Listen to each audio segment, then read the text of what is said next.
ഒരു സമാധാനമേ ഇപ്പം അങ്ങനത്തെ സമാധാനിക്കുമ്പോഴും ഉള്ളിൻ്റെ ഉള്ളിൽ ഒരു ചെറിയ നീറ്റലുണ്ട്, ചെറിയൊരു നൊമ്പലുണ്ട്. ഓരോന്ന് കാണുമ്പോഴും കേൾക്കുന്നുള്ളൂ. നമ്മളൊക്കെ എത്രയോ വേർപ്പൊഴിക്ക് പ്രസ്ഥാനമാണ്. അതെ അതെ അതെ, അതിൻ്റെ ഒരു ഇപ്പോഴത്തെ ഒരു അവസ്ഥ വളരെ പരിതാപകരമാണ്. ഇപ്പം എന്താ ഇവിടെ നമ്മൾ കാണുന്നതല്ലേ, BJP-യോടൊപ്പം നിൽക്കുന്നു ദേശീയ ഭാഗം, ദേശീയ കമ്മിറ്റി BJP-യോടൊപ്പം നിൽക്കുന്നു, സംസ്ഥാനം LDF-നോടൊപ്പം നിൽക്കുന്നു.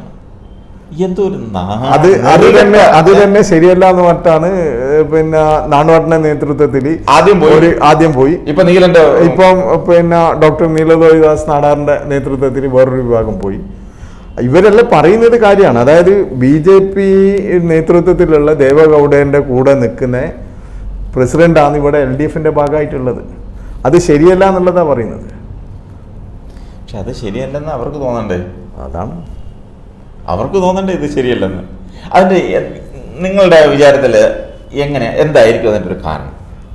അത് ഈ MLA പണിയും മന്ത്രിപ്പണിയും പോവാണ്ട് നിൽക്കാനുള്ള ഒരു സൂത്രപ്പണി. അത് വളരെ സിമ്പിളല്ലേ, വളരെ സിമ്പിളല്ലേ കൂറുമാറ്റമായിട്ട് ബന്ധപ്പെട്ടിട്ടുണ്ടാകുന്ന പ്രശ്നങ്ങൾ. അത് ഇവിടുത്തെ മുന്നണി സമ്മതിക്കുന്നല്ലോ എന്നുള്ളതാണ്. ഇടതുപക്ഷ മുന്നണി അത് മുന്നണിക്ക് ചില പാർട്ടിയുടെ ആഭ്യന്തര കാര്യങ്ങളിൽ ഇടപെടുന്നതിൽ ഒരു പരിധിയുണ്ട്. അത് അതാത് രാഷ്ട്രീയ പാർട്ടികൾ മനസ്സിലാക്കിയിട്ട് അതിനനുസരിച്ച് പ്രവർത്തിക്കുക എന്നല്ലാതെ ഒരു മുന്നണി നേതൃത്വത്തിന് അത്തരം നയപരമായ ഒരു പാർട്ടിയുടെ കാര്യത്തിൽ ഇടപെടാൻ ഒരു പരിധിയുണ്ട്. ഒരിക്കലും ഇല്ല. CPM ഒക്കെ എത്രയോ പ്രാവശ്യം ജനതാ പ്രസ്ഥാനത്തെ ഈ ജനതാ പ്രസ്ഥാനത്തെ ഈ രീതിയിലാക്കിയത് ഇവിടുത്തെ മുൻനിര മാധ്യമങ്ങളും അതുപോലെ തന്നെ മുൻനിര പാർട്ടികളുമാണ്. CPM-നൊക്കെ ഒരുപാട് റോളുണ്ട്. അങ്ങനെയൊന്നും പറയാൻ പറ്റില്ല. പിന്നെ എന്താണെന്നറിയോ, അതായത് ഞാൻ പിന്നെ നിങ്ങളോടൊക്കെ സൂചിപ്പിച്ച ഒരു കാര്യം, 87 MLA-മാർ, അതിൻ്റെ കൂടെ ജോസഫ് പൊടിപ്പാറ വന്നപ്പോൾ 8, അപ്പോഴാണ് നീലൻ ലോകദളിൽ നിന്ന് വരുന്നത് 9 MLA-മാർ 3 മന്ത്രിമാരാണ് പാർട്ടിക്ക്. ചന്ദ്രശേഖരൻ വിദ്യാഭ്യാസ മന്ത്രി, NM ജോസഫ് പിന്നെ ഫോറസ്റ്റ് വകുപ്പ് മന്ത്രി, നീലലോഹിദാസ് നാടാർ യുവജന പിന്നെ ക്ഷേമ വകുപ്പ് മന്ത്രി, 3 മന്ത്രി. മാത്രമല്ല അന്ന് രാജ്യസഭയിൽ ശ്രീധരേട്ടൻ MP-യാണ്, തമ്പാൻ ലോക്സഭ MP-യാണ്, പാർലമെന്റ്. അത് 2 MP-മാർ മാവേലിക്കരയും 2 MP-മാരും 9 MLA-മാരും 3 മന്ത്രിമാരും. അതിൻ്റെ കൂടെ കോഴിക്കോട് പിന്നെ mayor C. Mohsin, Kochi mayor KJ സോഹനാണ്. അതായത് ജനതാ പാർട്ടിയുടെ കേരളത്തിലെ ഏറ്റവും നല്ല കാലഘട്ടം. ആ സ്ഥാനത്ത് നിന്ന് ഇപ്പം ആകെ ചുരുങ്ങി 3 MLA-മാർ, 2 പാർട്ടിയിലായിട്ട് 3 MLA-മാർ. MP എന്ന് പറയുന്ന സംഭവം ഇല്ലാണ്ടായില്ല, ലോക്സഭയില്ല. എന്തിനേറെ പറയുന്നു, ആ സമയം 87 മുതലുള്ള ലോക്കൽ ബോഡി ഇലക്ഷനിൽ ഇത്രപാട് പിന്നെ വാർഡുകളോ ഡിവിഷനുകളോ അല്ലെങ്കിൽ അത് ജില്ലാ പഞ്ചായത്തോ ബ്ലോക്ക് പഞ്ചായത്തോ ഒന്നും ഉണ്ടായിട്ടില്ല. ആ സമയത്ത് പോലും 600-700 മെമ്പർമാർ പാർട്ടിക്ക് ഉണ്ടായിട്ടുണ്ട്. ഇന്നിപ്പോൾ കേരളം മുഴുവൻ എടുത്തു കഴിഞ്ഞാൽ ഈ 5 കൂട്ടത്തിൽ നിന്ന് കഴിഞ്ഞാൽ 50 പേര് തികയില്ല. അപ്പം അതിനെ CPM ഒന്നും അല്ല ഇല്ലാണ്ടാക്കിയത്. അതിന് ആ പ്രസ്ഥാനത്തിൻ്റെ നേതാക്കന്മാർ തന്നെ തങ്ങൾക്ക് ശേഷം പ്രളയം എന്നുള്ള രീതിയിൽ അങ്ങനെ സ്വയം നശിപ്പിച്ചതാണ്. അത് അണികൾ തിരിച്ചറിയുന്നില്ല. അണികൾ തിരിച്ചറിയായിട്ടല്ല, വേറെ എവിടെയും പോകാനില്ല. പിന്നെ ഈ ഒരു ആശയത്തോട് 100% കൂറ് പുലർത്തിപ്പോയി. വേറെ വഴിയില്ല.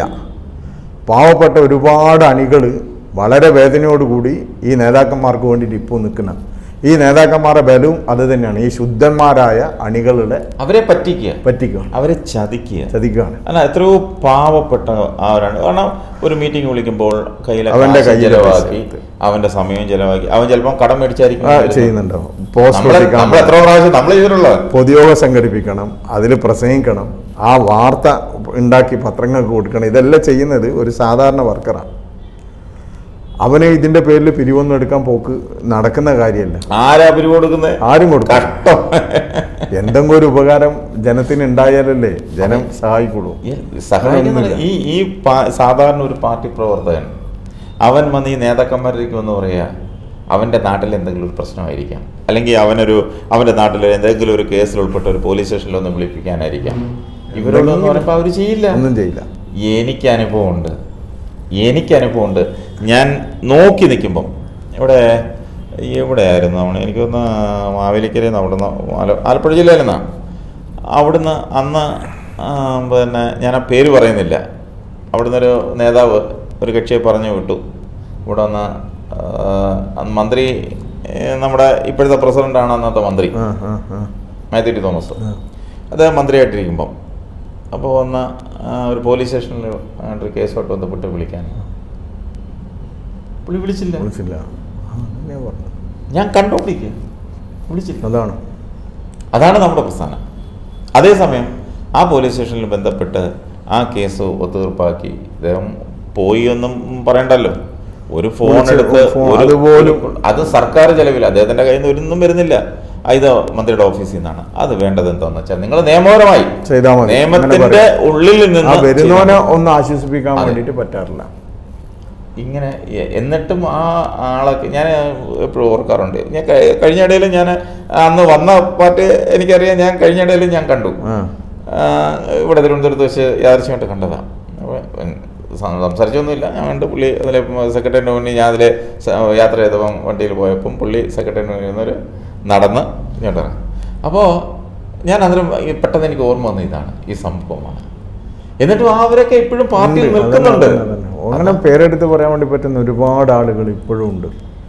ഈ ആശയത്തോട് 100% കൂറും വിശ്വാസ്യതയും പുലർത്തി നിൽക്കുക. അവിടെയാണ് ഞാൻ പിന്നെ പലപ്പോഴും ചിന്തിച്ചു വന്ന നിസാർക്കയൊക്കെ ഉണ്ടായിരുന്നെങ്കിൽ ഒരിക്കലും ഇന്നും ഒരു ടീം സ്പിരിറ്റോട് കൂടി ഇതേപോലെ ഒരു പ്രതിസന്ധി എല്ലാം വരുമ്പോൾ നമ്മൾ ഇനി നിങ്ങളെയൊക്കെ വിളിച്ചിട്ട് പറയുന്ന ആ മനോഹരമായ നടക്കാത്ത ആ പെടാപ്പാട്, അതായത് ഇങ്ങനെ പോയാൽ അങ്ങനെയാവും, അങ്ങനെ പോയാൽ ഇങ്ങനെയാവും, ദേവോടിയും ലാലുജിയും കൂടി ഒന്നിക്കും, പിന്നെ നമ്മളൊരു പുതിയ ഫിനിക്സ് പക്ഷിയെ പോലെ കുതിച്ചു വരും.